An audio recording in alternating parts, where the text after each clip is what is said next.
My name is Justin. I'm here with my father. We're going to be talking to you a bit today about just some of his memories, things that he remembers. We're going to start off letting you know a little bit about him. I'll let him take it from here. Go ahead. Okay.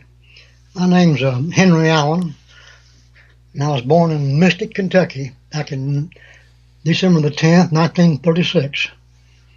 And I moved away from her when I was still an infant. I think my mom, she didn't really tell me how old I was when I moved. But we moved to Cloverport, Kentucky. Actually, the first thing I remember there was, I think my mom said in later years that I was only 14 months old. I pulled this pan of graham crackers, which had hot icing on them, off on my head, off the kitchen table. And it really startled me. She ran over there real quick to find out if I was okay burning or anything. And I remember seeing the old cook stove across the kitchen where she was at. And when I don't actually remember her checking me to see if I was okay. I mean, I remember her coming over there, but I don't remember anything after that there. That was the last thing I remember. And the next thing I remembered was later on she said I was 2 or maybe just a little over when we got poisoned. Me and my sister, older sister, we went out the backyard and in the neighbor's yard playing, and we found some poison. My mom found out later that it was poison candy the neighbors had put out to kill dogs that was eating their chickens. So anyhow, evidently my sister ate a little more of it than me, because she died that night, and the doctor come to check on me, see about me, and he started giving me different kinds of medicine. I was unconscious, and he told my mom that I would probably be gone too before morning. But the next morning I was still hanging on, and my mom told me I was unconscious for about 9 weeks. And I found out later from my sisters, she told him, she told her later on that it was 5 weeks. So I don't really know, but it was a long time. But I slowly got okay, and then when I finally did come to, I don't know how long I was in bed before she got me up, but she took me and set me and my sister in a little rocking chair, and I sat there. I remember sitting there, and I was going to get up, and she says, "No, you can't get up now. You've been sick so long. You're too weak. You can't get up." So I thought I could get up, so I was going to go ahead and get up. And when I did, my legs buckled out from under me, and I fell flat on my face. And she went over and picked me up and put me back in the bed. And that's as far as I can remember. I can't remember no more. And later on, I don't know how much later it was, but I remember being out in the yard, and I was hanging around the old tree me and my sister used to play around. And I remember really feeling sad and lonely, and I'm thinking about her, missed her, wondering where she was at. But actually, I can't remember ever seeing her. You just remember remembering her. Yeah.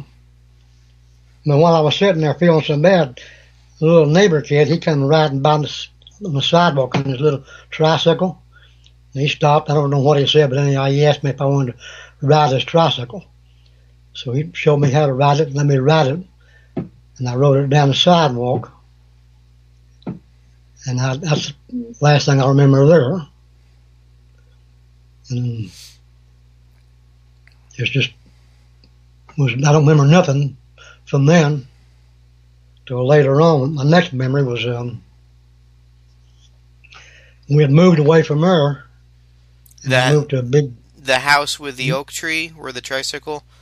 Was that in Mystic, or where was that at? That was in Cloverport. That was in Cloverport. Up on the hill. And so then And then what was the next house you moved to? Was that by the river? Yeah, that was a big house down on the river, First Street, I guess they called it. The street that runs some side of the river. And I remember living there. But I don't know if the next thing I remember was my uncle, or if it was when I was out playing, when I went out to play in the yard, it was really cold. And I was out in the yard playing.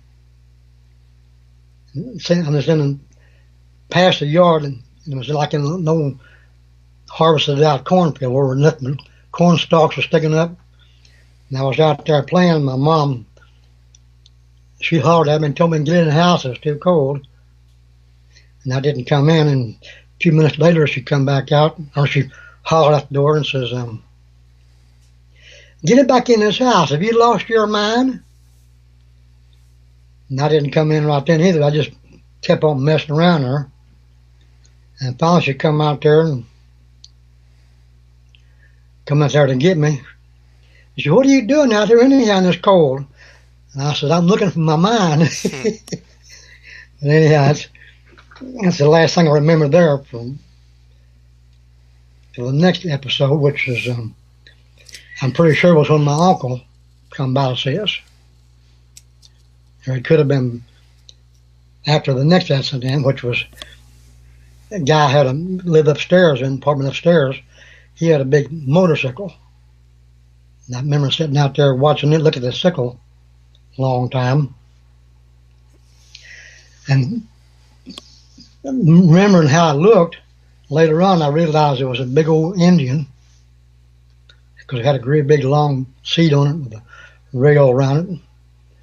But I can't actually remember the color. It seemed like it was a real dark red or a real dark green or a black, but I don't really know. But then the next thing I remember, which I assume I was probably 4, wasn't quite 5, was my uncle. He was there on a leave. He was in the Army, and my mom had the radio going,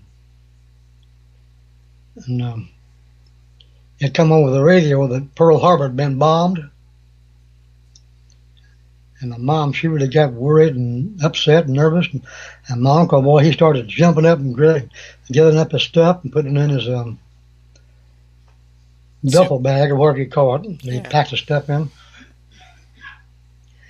And he told my mom that he had to leave. He had to get back to the base. And she didn't understand why he had to leave right that second, but he said he had to get back. And I just vaguely remember him saying all that. So I don't know actually what else he did say. And that was the last thing I remember from then. But next thing I remember, my mom, she had a neighbor who lived up the street. And she used to take us up there, or take me up there, and Virgil, which was all there was. He was just a little bitty baby. Took us up there to see her, and we was up there playing around. She had a son, which is older. I guess he might have been somewhere between 10 and 12 years old, maybe a little older. But he was playing with me and getting kind of rowdy and rough, and I was backing up from him, running and everything. And I was backing up to get away from him, and I stumbled and I fell backwards and hit my head on the rail of an old iron cook stove, or heating stove, and busted the back of my head open, which at that point it had to have been 2-inch gash, because I still got the gash now, and it's way over an inch long right now. And my mom, she grabbed me real quick and poured kerosene, which we called coal oil back then, poured coal oil all over it to clog it, and wrapped my head up real good. And that was, as far as I knew, that was the only medication I got for it. And she changed the bandages and took care of it, but I didn't remember too much about it after that. And that boy you were playing with, that wasn't the first time you were playing with him, though. Was that the same boy That had the wagon? No. No, the boy that had the wagon, he was the one that caused me to fall backwards. He was That's what I pretty said. close. He was close to a teenager, maybe a little older. But you used to play with him a lot, right? Because you said he played the wagon. Yeah, he had that big wagon, and they broke the wheel off. So him and his dad or uncle or some relative, I don't know who it was, they got a poker and got the poker red hot and burned another hole through the wood, the frame. Well, it was like But, a miniature horse-drawn wagon, right? Not like a little red yeah. wagon or anything. Oh yeah. That was wood. Had wooden wheels and everything. Of course, I think the wheels had some rubber tires on them because it wasn't a homemade wagon. I don't think. But they burnt that hole through that framework and put that axle through that again. Put the wheel back on it. And it was just like it was before they broke it. They used to pull that wagon around a lot. And I don't actually remember riding in it, but I'm pretty sure I did ride in it some. Oh, I thought you said he used to like push you around in it. Well, we played it in the wagon. I don't know if he pushed me in it or pulled me in it. I just can't remember exactly what all went on when we was playing. But next thing I actually remember was later on, me and my mom was over to their house at night. And they were sitting in there, and we was all talking. It must have been quite a bit later because they was talking about the war, Yeah. and they was talking about Hitler and Mussolini and Stalin and all them dictators, which I didn't know what they was back then. And now they was talking about how mean he was and how they was torturing everybody and cutting their ears off and all that kind of stuff. And they scared me half to death. When we finally went back home, I couldn't go to sleep. Laid there thinking about that all night, till I did go to sleep, which I don't remember going to sleep. It Yeah. really did scare me. Now, was all that before Doots was born? Yeah, yeah. I'm pretty sure I was about 4. Well, you You know, would have been 5 or 6 if the war was on, right? I can't remember what year the war started. It started in '42, I believe, but I'm not real sure.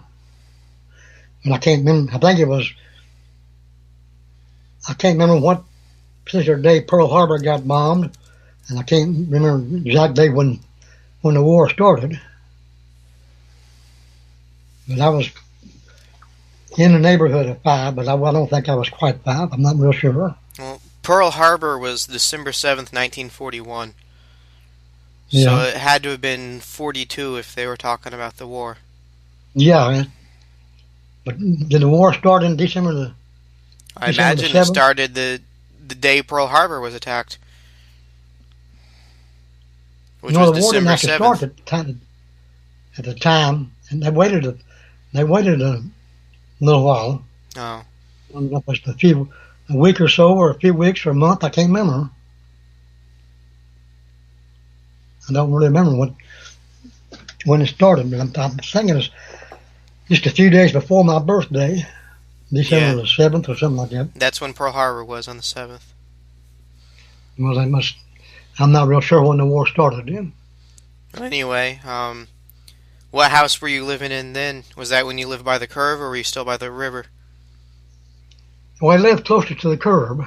I think we'd moved closer to the curb because I remember my mom, she was over at her neighbor's washing her clothes in boiling water.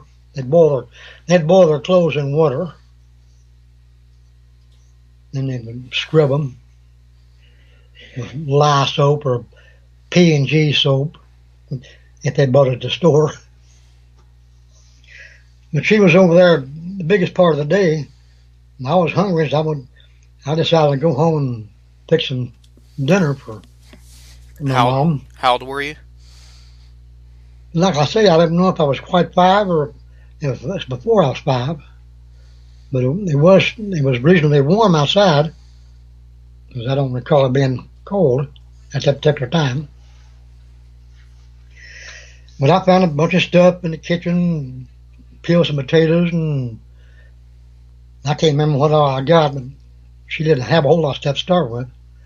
I dumped it all in a kettle and cooked it in that little coal oil stove. When she finally come home and had that big bowl of soup sitting there waiting, hot, and we eat it, and she was really bragging about how good it was. I liked it, but I don't know if it's as good as she let on or not. But anyhow, we had a good little meal there, I thought. And that was my last memory of that little part of time there. But Was I don't remember that if they was talking about was that if before John was born? it was before what. Was that before John was born? Um, it might have been a little bit before John. John was born at the big old house. He was born in January of 41.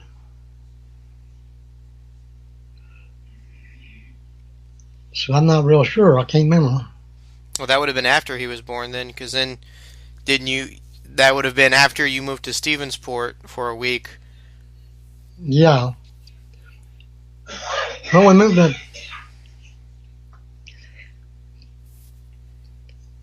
I 'Cause think we, yeah, you moved to Stevensport for a week, and then John got typhoid fever, and you had to go back to Cloverport, and you had that little tiny 10 by 10 shed you lived in until yeah, you moved down to the house by the curve, and that was the house you made the soup in, right? By the curve. yeah, the little bitty house on the about close to the curve. It only had two little rooms and a little bitty old porch in the front. But I think we moved to Stevensport from there, but I'm not absolutely sure because I think we seemed like we lived in the other house down next to the little graveyard. I was thinking we lived there and then we moved out and then moved back. I think the house by the graveyard near the tile plant was after the house on the curve. Yeah, Because then you were going, and when you were in that house, you were going to school, and you had to go up the big bridge. yeah. I didn't start school till 43, and I hadn't got shocked yet either. Well, talk about when you got shocked, because I think we're near. Well, I'll go back to the point, and we moved back from Stevensport to the house where the graveyard was. Mm-hmm. That's that was when I got my little dog from my cousin. My cousin had a little dog and that they all liked, but he liked me better, and he started staying at my house with me. Was that the same cousin that gave you the tricycle with two wheels? Yeah, huh? And then shortly after that, after the dog started staying with us, she lost a wheel for her tricycle, and then just laid around, and she gave me her tricycle.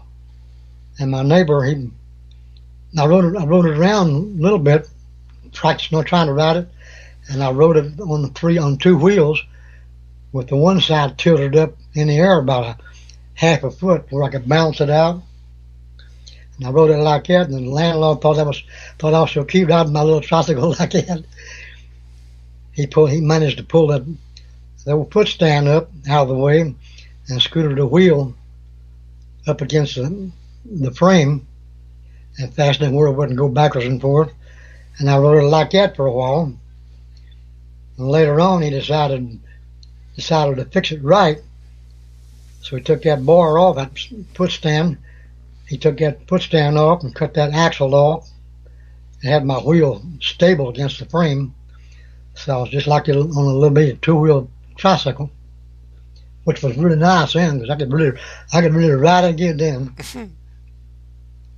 And I would I remember riding all over the neighborhood, going everywhere on it. I'd ride down to the grocery store and get me some candy if I had a penny or two, which I found occasionally. And, I don't know if this was the exact time or not, but back pretty close to the same time, they used to put 2 pennies in cigarette packages, put them in the machine, and people would buy their cigarettes they had to pay a dime for them, but you'd get 2 cents back. Of course, I guess that's what the price was. It could have been less. I don't know. Yeah. I just remember the 2 cents was in the packages.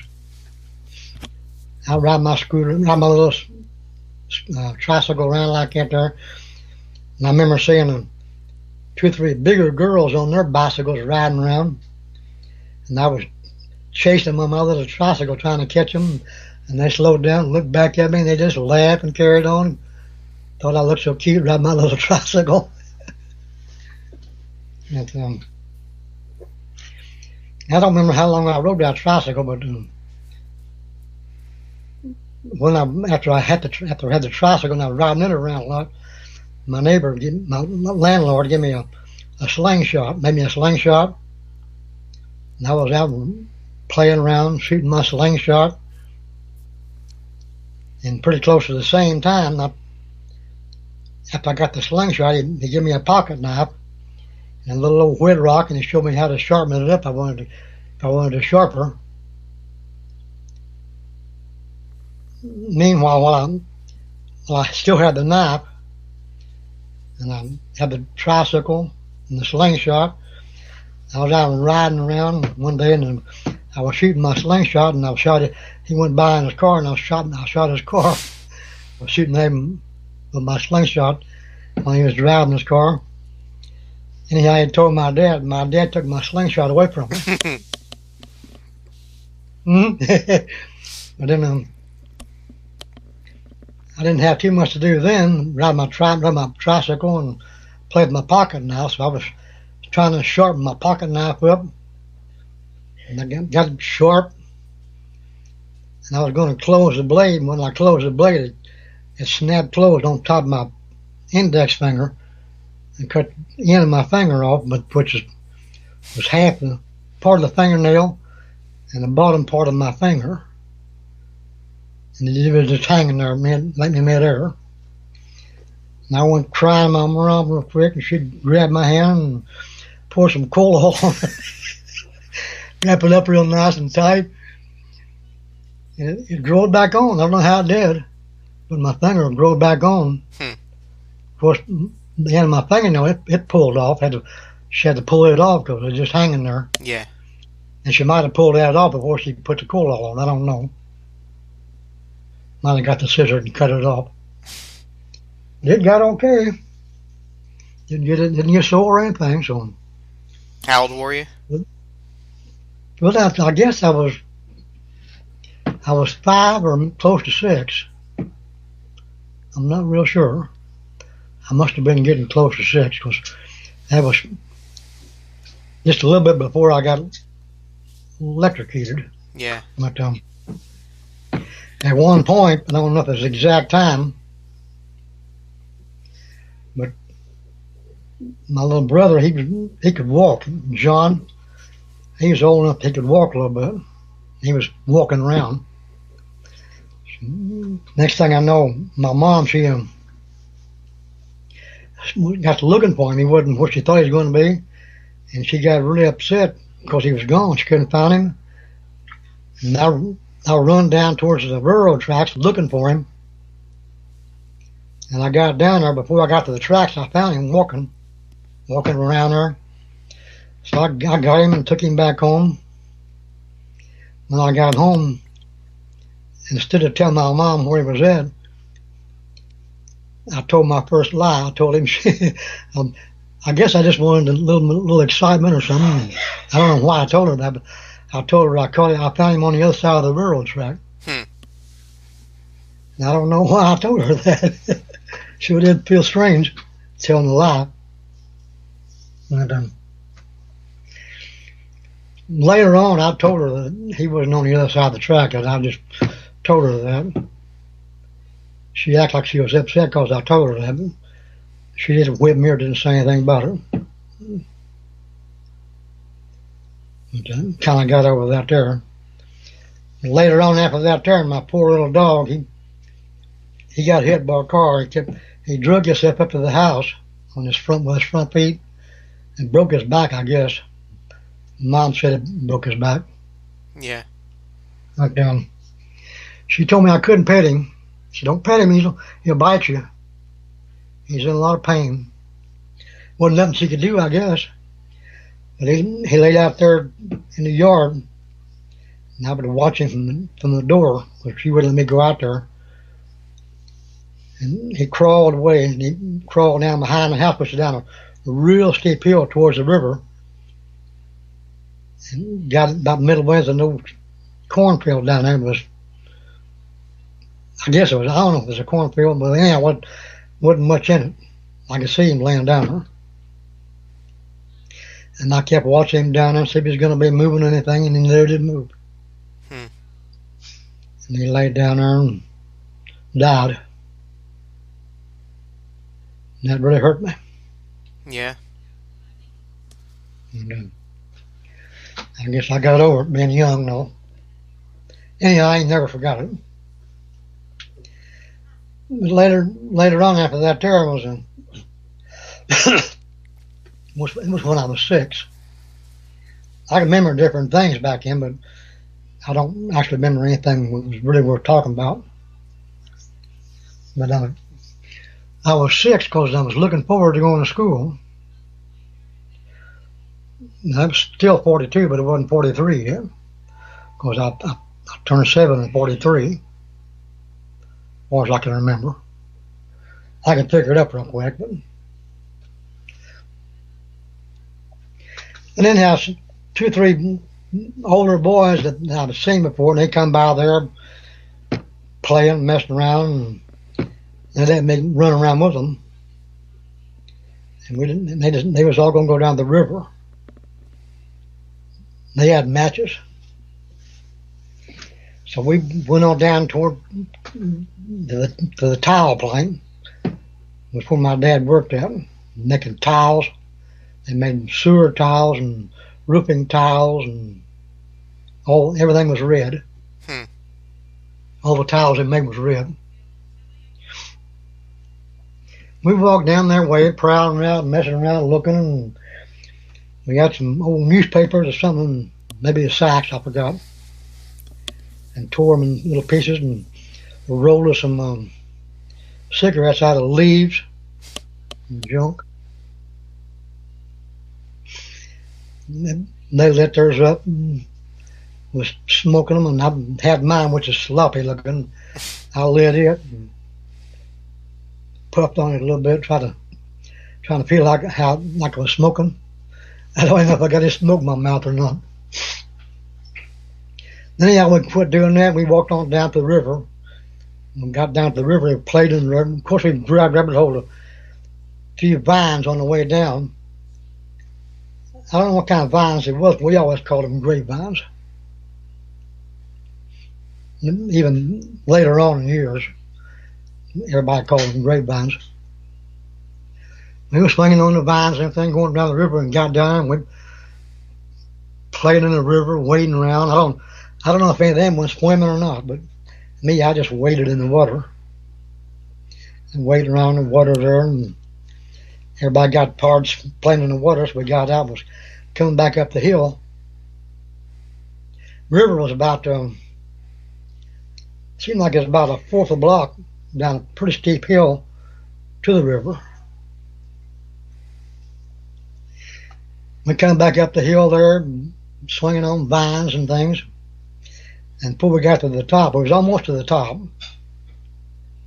We was swinging on vines, and I grabbed a hold of this one vine. And the next thing I remember, I was laying in the parking lot area of the tile plank on the other side of the railroad track. How far away was that? From where I was, where I grabbed a hold of the vine, It seemed like it was at least 100 feet. I don't really know for sure, but it was a long way from where I was swinging on them vines. Yeah. But I just come to. I was laying there, and I come to, and it just seemed like I couldn't figure out what I was doing laying there on the ground. So I got up and I just started walking towards home. Didn't do nothing or say nothing. I looked at my hands, and the scars on my fingers, on my index finger on my left hand, was standing up, curled kind of like a ear, and it was almost twice as big as my finger. Not as long, but wide, Yeah. big. Had one scar on my center knuckle, and my next knuckle, real close to my fingernail, was another big scar there, which wasn't as big because my finger wasn't as big. And under my thumb, down between my thumb and my index finger, was a great big scar there, puckered up, stuck up there real bad. I couldn't even close my thumb. It was burnt so bad in there. And then up close to the edge of my thumb and my thumbnail, it was burnt real bad there, curled up. And had the same thing on my right hand in the same places, but they wasn't near as big. And I was starting to walk towards home, and I noticed I had a great big burn on my left toe, my second toe, my big toe, and maybe it was the third toe, I'm not sure. I look at my scar and find out. But I'm pretty sure it was the second toe. And it was curled up, and it was bigger than the burns on my finger and thumb. I couldn't figure out what the hell it was. But I was walking towards home, and I got approximately halfway home, and not quite, somewhere along that area. I seen my mom coming running down the hill, driving the road there toward me. She was running. And she got down there, and she didn't say nothing to me. She started leading me home. And the guy that run the tile plant, he told her that he was shutting the plant down. It was quitting time. And at practically the same time that he was turning all the power off, he seen me down there grab a hold of that vine. And he just happened to throw the switch at the same time that I touched that vine. And evidently that's what threw me up there on the hill. If it wasn't that, then boys must have packed me up there. I don't know. Well, they were afraid to touch you. Well, that's what the guy told them later on, and wouldn't nobody touch me. So I'm assuming as I got thrown up a hill there, of course I don't really know. But then he told my mom that he told them, the boys told him, well, him and the boys both was talking to my mom carrying on. And he told my mom that he really thought I was dead because this little boy they told to go up there and get me. He told that little boy to go get his mom. He's dead. That's what the boy told my mom, and that's what the man told my mom, that he thought I was dead, and I just come to.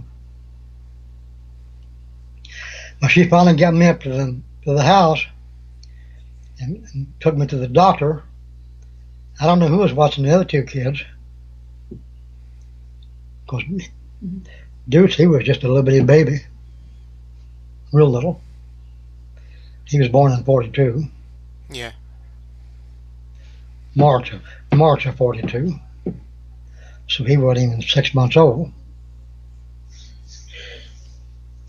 But she took me to the doctor, and the doctor wasn't there, and he was out on a run somewhere. And the nurse, whoever was in charge there, told her, take me over to the drugstore. She took me to the drugstore, and the druggist gave her some medicine to put on it, and some bandages and stuff. And she took me home and wrapped me up real good till the doctor got in. And when the doctor finally got there, of course, I don't remember the doctor getting there. It might have been the next morning when she took me to the doctor. I don't know. And that's the next thing I remember. she took me to the doctor's office when he was there, and he got his scissors and tweezers and pulled all that dead skin off all my fingers and thumbs and toe. Pulled it all off, cut it, trimmed it, and put some kind of medicine on it, wrapped it up real good, sent me home. And next day, she had to take me back. He took it all off, did the same thing. The same thing was still white, cut it off again, and put medicine on it. He had to get the medicine down closer into the bone, something Mom said. Later on, she didn't tell me that time. But I got to the point where I hated to go back to the doctor because he went. I had to go down there every day and then every other day. It was every day for a while, and then eventually it was every other day. And he'd change it. And he would, instead of pulling off dead skin, he'd pull off all the scabs. He wouldn't leave the scabs on it. He'd pull off all them scabs and put more medicine on it and wrap it back up. And that went on for, seemed like a week or two. I don't remember. But school had started and I couldn't go to school. I was really looking forward to going to school, but I couldn't go. Because I had both my hands bandaged up real good. But and eventually, finally got pulled off the scabs and let it go ahead and grow. Scab over and kept medicine on it. Then it got to the point where he let my mom take care of it. She would change the bandages on it and put the medicine on it. I felt kind of strange because she didn't use coal oil. Back when I was first starting to go to the doctor and all that. Yeah. Well, yeah, school had only been going on for about 2 weeks, and she took me to school. And she got me to school, and I was scared. I didn't want to stay. I wanted to go back home. I don't know if it was my hands or what it was. But when I got in there, all the kids, they was looking at me. And I stayed there. I had to go to school. I was doing okay. They finally got the bandages off my hands, and I could start doing things. And I don't actually remember doing any schoolwork, but I do remember one time I don't remember if this was a month later or how much later it was, but I was in the cafeteria getting our dinner or lunch, and they was getting ready to give me some sweet potatoes. And I said, I don't like sweet potatoes. And they gave me a big pile of sweet potatoes. They gave me more than I liked. I mean, even if I liked them, they give me more than I normally would. And I didn't eat them. Yeah, everybody got done eating, and I was still sitting there. My sweet potatoes were still there, and they come over and said, "You got to eat them sweet potatoes." I said, "I don't like them. I can't eat them." So I sat there all afternoon. They made me sit there with them sweet potatoes, trying to get me to eat them, and I couldn't eat them. I wouldn't eat them. When finally the school bell rung and school was out, I even missed recess. School was out, and they let me go. And they took my sweet potatoes and threw them away, I guess. They told me I could go home. School was out. But I never ate them sweet potatoes. And I don't actually remember talking about it or anything.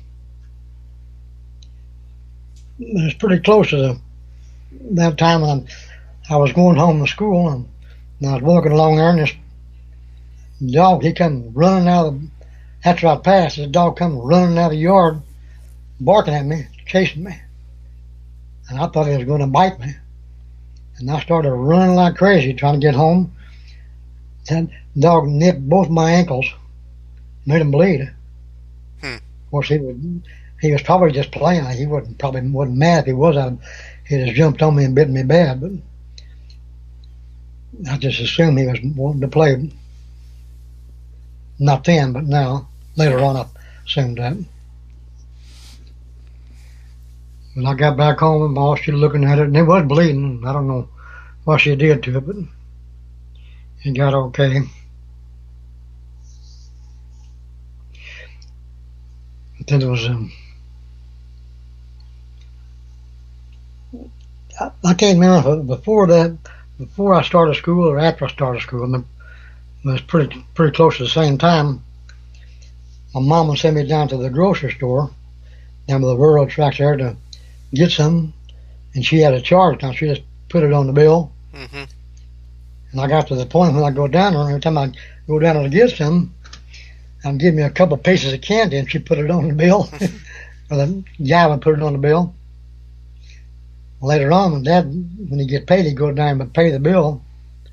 I guess it was just this one time that my dad had to pay it. He told me not to sell me no more candy on credit. But anyhow, my dad was telling my mom that I had that stuff on the bill, and I've been going down buying candy on credit. So I'm pretty smart there, wasn't I? Well, you knew how to get it. Yeah. Well,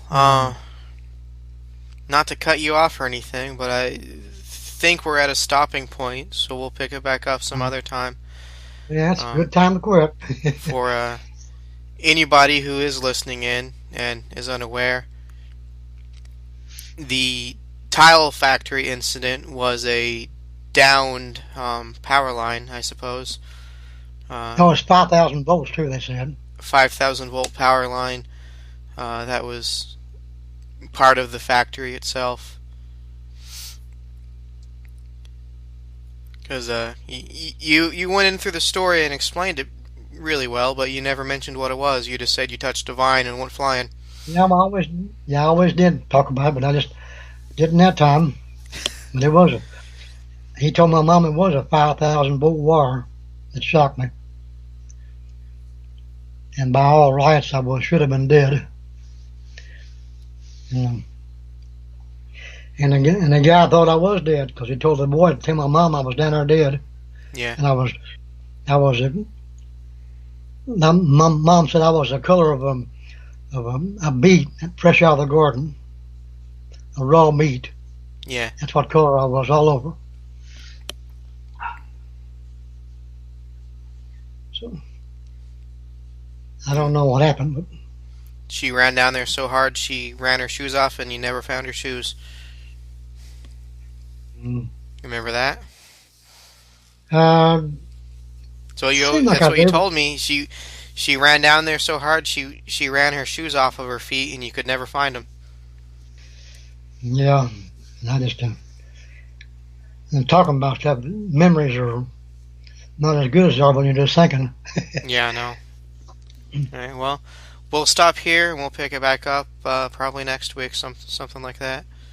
Okay. Anybody who is listening in, we do appreciate you taking the time to listen in, and hopefully it was entertaining.